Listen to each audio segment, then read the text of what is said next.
Welcome to Not Quite Right. My name's Ed. And I'm Amanda. So this is the third of our Daredevil episodes for the July Not Quite Right prize. And our prompts for this round of the prize were the word table, the action of stealing something, and our anti-prompt this time around was break the rule, avoid purple prose. So as a reminder, our Daredevils are people who have signed up for the honour of being roasted by us, of having their stories dissected and discussed on the podcast. Very, very brave. And our victim today is Holly Sadowski. You know what? I think we should call her Holly Sadomasochist-owski because she's loving it. I feel like she's really keen to get roasted. Like she's just throwing herself out there, ready to go. And Holly's story is called Who Do I Have to Speak to About a Redo on the Prophecy? Now, Holly's entered in January and April as well, and in fact purchased critiques for both of those rounds. So already has some insight into what we think about her writing. And both of those times we said to Holly, she didn't make the long list, but she wasn't far off. Yeah. So this will be an interesting one, I think, because it's that borderline, right? How do I get from here onto the long list? So we hope that we can provide you with some help and insight today into how to do that. And Amanda will be reading your story today. And the story is Who Do I Have to Speak to About a Redo on the Prophecy by Holly Sadowski.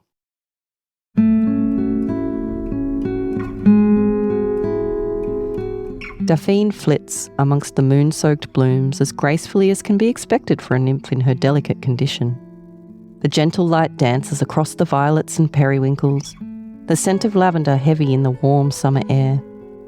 The shadows ebb and flow about her, casting the garden in shades of dusty mauve, akin to an ocean under a descending storm. She continues stalking the moon-wisp, desirous of the message glowing within it. Espying the telltale amethyst glimmer, she waits for the right moment. Appropriating a prophecy from a moonbeam is cumbersome in the best of circumstances. Attempting to kidnap one in her state is nigh impossible. Daphne adjusts her position, causing the babe in her womb to kick in response. The stretch of berry silk across her midsection, heavy with her unborn daughter, reminds her why she is doing this. The wisp pauses upon an orchid, its petals open like a courtesan's invitation. Daphne extends her translucent thistle wings and launches herself up, capturing it with incupped hands. Landing with a soft thud, the ultraviolet orb of incandescent light hums in her palm. Daphne lifts the moonbeam to her face, the magical words falling from fuchsia-stained lips like notes plucked from a harp. Spill the tea, you little twat. The violet orb pulsates, waxing and swelling like an overripe plum until it bursts, revealing the twilight shimmer of a moon fairy. Whizzing around Daphne's head, the fairy weaves through the air like a hornet drunk on mulberry wine. You petulant brat, I caught you fair and square. Daphne's melodious voice echoes through the night air. Alighting upon a fig tree, the moon fairy laments. You bent my wing, you bitch. Whatever. Daphne inclines her head. Can we skip the niceties and get this going? My back is killing me. The fairy casts her eyes heavenward, preparing to bestow a divination upon her captor. Fine. I'm Mandy. Mandy the moon fairy, Daphne interjects, delighted by the unexpected alliteration. Bit mainstream. I thought your lot went for that ethereal bullshit.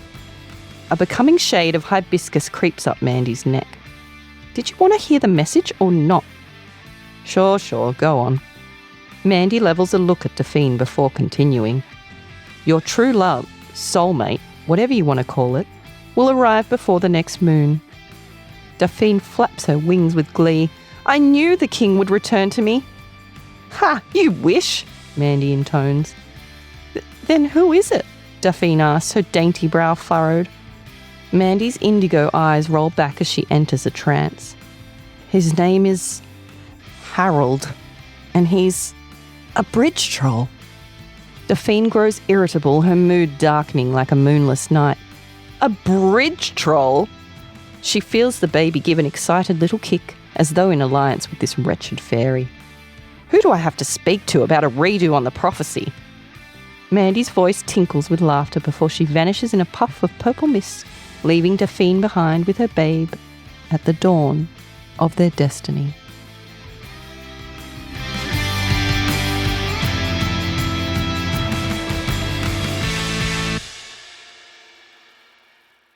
So thanks, Holly, for your story. This is the second one of our Daredevil stories that is a fairy story, which is interesting. Do you know what else is interesting? Holly asked us a question, which we answered in the long list episode. And that question was, are there some genres or tropes you prefer over others? Or vice versa, any you just irrationally hate? And I mean, in our first Daredevil episode this round, we indicated that there was a trope around fairy stories where we've got some element being stolen or what have you. Yeah. Look, I think we both have been pretty open that we're not that into genre stories, right? Yeah. So fantasy, sci-fi, detective stories, romances, all of these very different genre stories. Not that there's anything wrong with those, but that they are difficult to deliver in flash fiction. So that's something we're pretty open about, I think. It's not a bias against the themes in those stories. It's just that often they rely on certain tropes, certain cliches that are overused. And what you want to get in a flash fiction story is something with a little more originality, which often does get removed in some of those genres. And so on that note, what I think Holly did amazingly here was add something fresh, and that is a bogan fairy, right? Which I enjoyed reading and did add a flavour here that was new and intriguing.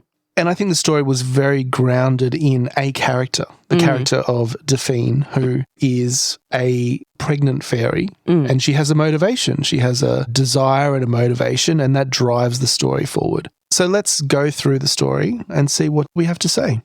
All right, so the story opens. Daphne flits amongst the moon-soaked blooms as gracefully as can be expected for a nymph in her delicate condition. The gentle light dances across the violets and periwinkles, the scent of lavender heavy in the warm summer air. One thing I did like about this sentence is, and actually the story all the way through, is all the little references to purple, the colour purple. So we get the violets, the lavender, Fuchsia, mauve. Dusty mauve. You know, it's unnecessary to do that to link into the anti-prompt, but it is a nice touch and it does evoke a kind of colourful character to the story. I guess my only challenge to that is, what does that mean for the story? Yeah. Like, if you're going to keep bringing up purple things, what are we meant to take from that? Because a reader will notice that. And obviously in this competition, we took you're really going hard on the anti-prompt, which is fabulous. Outside of this competition, I feel like all of that would be extraneous information unless it had some kind of thematic reason for being there. And what I like too, and both of the previous Daredevils did this too, was we named a character. Great. Yep. You know, you established a setting very quickly. It's clear the tone of the piece that we're about to embark on as readers. And I think all of that's great. So we dropped immediately into this story, and that's an important skill. I don't think it necessarily needs to be like 5 sentences or whatever it is here. I think it could just be a couple and then get straight into the action of chasing the moon wisp. Yeah. But nevertheless, it's there, and I think that's important. Yeah, so the next paragraph is that description of Daphne chasing the moon wisp and pretty much explaining the purpose of that happening. So she's appropriating a prophecy from a moonbeam is how it's described. I did have a little bit of trouble with this concept of what actually was taking place. Yeah. And maybe I'm not familiar with the setting and the genre, but I wasn't really sure why she was doing it. In some way, yes, to benefit her daughter, but it didn't quite make sense to me. I think we did lack a motivation at the start of this, and I think that comes much later when she's like, oh, I knew the king would come back, right? And we get the sense that she's pregnant, right? Yeah. And she's wondering, I guess, what happened to the father of the child. I think that could be spelled out right at the front so that then we're following this journey, because all we're told is that she's chasing after a moon wisp, that she's desirous of the message within it. And that means nothing to us as readers. And I think this is one of those cases where you don't need to obscure that, where it's actually beneficial to take the reader on that journey with her as she's chasing it. So we know the stakes, right, while she's chasing. A little tiny point is that you've referred to it as a moonbeam and a moon wisp. And in my head as a reader, I'm not sure what I'm picturing here. You do go on to describe it as like an orb of purple light, which is great. Although to me, that's not what a moonbeam looks like. And a wisp to me isn't really orb shaped. So, I mean, I don't know if that's being too nitpicky, but these things are important. If you're asking a reader to visualize some mystical thing, you have to be able to communicate it in a way that allows them to form that image in their mind. And I think there are a few confused ideas here that don't allow me to have a clear picture in my mind of what I'm looking at. So Daphne lifts the moonbeam to her face, the magical words falling from fuchsia-stained lips like notes plucked from a harp. Spill the tea, you little twat. And so I thought this was a kind of a funny angle. And like you said, the bogan fairy is an interesting take. I was a bit startled at first reading. I don't know about you, because the first 3 paragraphs there set up like a very specific tone to the story. I quite liked being startled by this. For the international listeners, a bogan, what is it in America? It's a chav in England, right? Mm-hmm. Although I think all the English people know very well what a bogan is because we export them to you. But for our American friends or other... I guess, is it like a redneck? Is that the equivalent? Yeah, rough, just a rough person, right? But, I love that. I love that real shift in tone. I felt that was fun and I felt it fit. What I think was not paid off was sort of why she's a bogan. And then we have the moonbeam is also a bogan. And to me, I felt like it should just be her. And not the moonbeam as well who's speaking that way, because I think it's funnier contrasting her against an environment which is classically fairy-like, and then we've got her, this knocked-up bogan nymph, right? So I think that comedic value got watered down for me when the moon fairy started speaking that way back.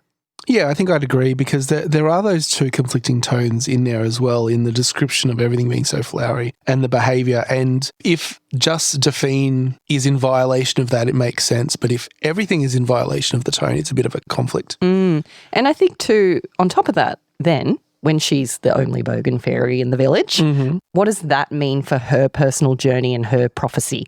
Why is that meaningful to us beyond just being a little bit funny? What are we to take from that as readers? Like, how does that establish her maybe as an outcast in this environment?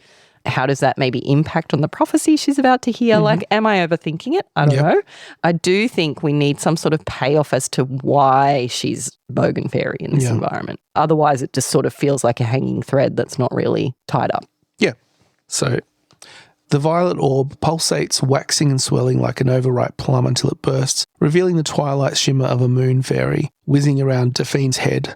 What I did like in this sentence is the fairy weaves through the air like a hornet drunk on mulberry wine, because that's a comparison that Daphne herself might make. Yeah. It does help establish the perspective of the character. Because we are getting this third-party perspective here, because we're getting this beautiful ethereal description of the setting contrasted with Daphne's own voice. One thing I just wanted to challenge here is that we mentioned already that we weren't really sure what she wanted this message for. Okay. And so I think a couple of things go together here. So she's desirous of the message inside this moon wisp or this moonbeam. To me, desirous is maybe not enough stakes for this story, right? She just wants it. She needs to desperately want it, right? She needs to need it. Yeah. And I think that if we establish that early, why does she need it? Well, she's about to give birth, presumably. So what does she want? Not just a message. She wants to know her fate. She wants to know if the king's coming back or what have you. And she needs to know that now before the baby's born, potentially. Like, really ramping up those stakes helps us as readers to care more about this sort of flitting around the forest. Otherwise, it's just like, well, what are we doing? We're just flitting around a forest. Yeah. And I would much rather feel like we're on a mission for something. And that's a very quick and easy way, basically, to get readers on board and care more about your stories, to make the character themselves care much more about the outcome. Yeah. And she talks about it being difficult to catch a moon wisp, but then she pretty much just reaches out and captures it, right? So why are we bothering with this interplay and this flitting around if it's so easy? So I do think that's a missed opportunity for greater drama. And look, if you're not going to go there, if you don't have the words or it's not really adding value to your story to make that a near impossible task, then don't have it. Just jump to she's already caught it. Otherwise, that's a whole bunch of words that you're spending on something that's not particularly compelling. In the next little sequence, we have the moon fairy lamenting, "You bent my wing, you bitch," and there's a little bit of back and forth where they're kind of quipping at each other, and the fairy introduces herself as Mandy, and there's a conversation around the name, which is all well and good, but I felt that distracted a little bit from where the story needed to focus. Again, on those things of like, why is Daphne there? And we kind of have half the answer. Yeah, and I mean, she says, "I thought your lot went for that ethereal bullshit." Well, do they or not? Is she Mandy? Or is she, it makes more sense that Daphne is the Mandy. And I mean, not that Mandy's a rough name necessarily. But we're sort of mixing our characters here a little bit, and that, I guess, diminishes that conflict between them a little bit because they're very sort of similar the same. in tone. Yeah, it's like a pot calling the kettle black kind of situation, you know. Okay, and so Mandy reveals then your true love, soulmate, whatever you want to call it, will arrive before the next full moon, which Delphine misunderstands as the king. Mandy says, "Ha, you wish." It was a bit strange to me that she said, "Ha, you wish," but then she went into the trance and worked out who it was, so she wouldn't have known at the time. So again, just a little bit of maybe clarity and thinking through the logistical steps of how that sequence might make sense. Because there is a lot of that banter, that fun back and forth, but it has to also make sense. We've also established here that the baby is kicking in Delphine's mind as if in alliance with the wretched fairy. Well, that's potential conflict too, but is in no way paid off anywhere. And so what does that mean? Like that's sort of left hanging. I don't know that added value. If you're going to have it, we need to establish why the baby would have a different view to Delphine, or potentially that's just Delphine's perspective and that in fact she can't know what the baby is thinking necessarily. Yeah. But it just sort of was thrown in there. And I think in these sorts of stories, you can't have anything that's just thrown in there. Yeah. It needs to be adding something. Yeah, I mean, it's a fun little reference. Yeah, and we're reminded that the baby's there, so that's good. But I think potentially that could have been some other sort of more meaningful reaction that sort of had more bearing on the plot. Yeah. And then we have the line, "Who do I have to speak to about a redo on the prophecy?" And I do like that line, and it's the title of the story. Yeah, and it fits fun. The character's voice. Yeah. Yeah, and it is fun and it's funny, right? Like we're in this world where everything's mystical and whatever, and she's treating it like she's going to go get a refund at Kmart. Like, yeah. So I think that was a perfect fit for that kind of contrasting tone.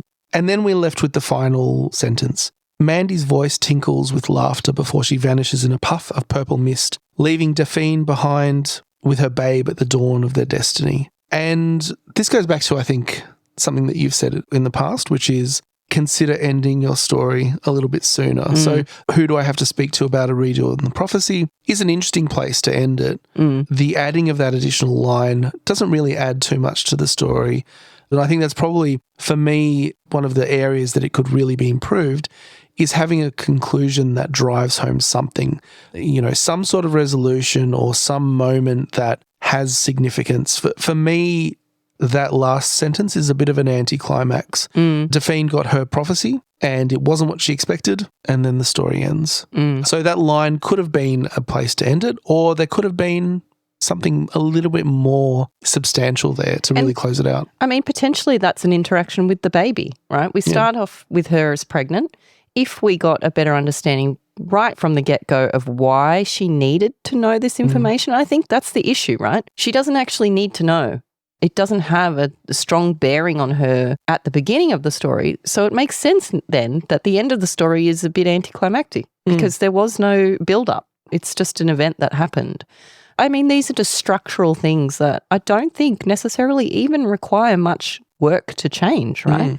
We just need to establish the stakes up front. We need to make sure those stakes are as high as possible. We need to make it challenging for her to get what she wants. Not just she reaches out and cups it in her hands, but it's very challenging for her to get what she wants. And then when she finally gets it, the disappointment of that is much more climactic then, because we followed her through this journey of trying very hard to get something that was very, very important to her, and now she's got just the wrong thing. And I think that would feel like obviously not satisfying for a reader. It's not a happy ending, but it's a more meaningful ending, and we feel her pain with her then, as opposed to just like she caught a moonbeam. The moonbeam said she was going to hook up with a bridge troll, and she's kind of like pissy about it. Yeah. That's ultimately where we're at with this story, and it doesn't really have that emotional impact. Now, you've got the comedic element there, and I really do think this is a comedy, really. Like, we think we're going to end up with a king and it's a bridge troll, and so I think it's the punchline maybe that's missing on that. The troll is kind of the punchline, but because the king comes about 2 seconds before that, there really isn't that payoff of that punchline. Yeah, we're given her expectation and then immediately we're told that it's not met. Yeah. So that's part of the problem, is that time. We have a little bit more time to sit with the expectation and understand it, and then when it comes about, we can feel along with her. We just haven't been given that time to really connect with it. So let's talk about the prompts. All right. So for the word prompt table, we had irritable. And this was one of the more common words with table on the end. Yep. It's a good choice. It's Yeah. perfect for, establishing a bit of conflict. The steal something here, well, I'm going to take that as a kidnapping, right? She's going to kidnap the moon fairy, basically. Yeah, stealing the prophecy, I think, is what it's described as. And again, going back to the prophecy, I wasn't quite sure what stealing a prophecy might mean because it's still her prophecy Yeah, in the that's end. true. You know what I mean? It's not stealing someone else's prophecy and taking it for her own. And then the moonbeam or the moon fairy sort of just flits off. So it's not as if the moon fairy feels like something has been stolen. Yeah, but it fulfilled the prompt in every meaningful way. It did. But probably, like it may be one of those cases where it's sort of tacked on a little bit and not as fully fleshed out and thought through. But I didn't perceive that to be a big issue here. Just sort of a side note, I guess.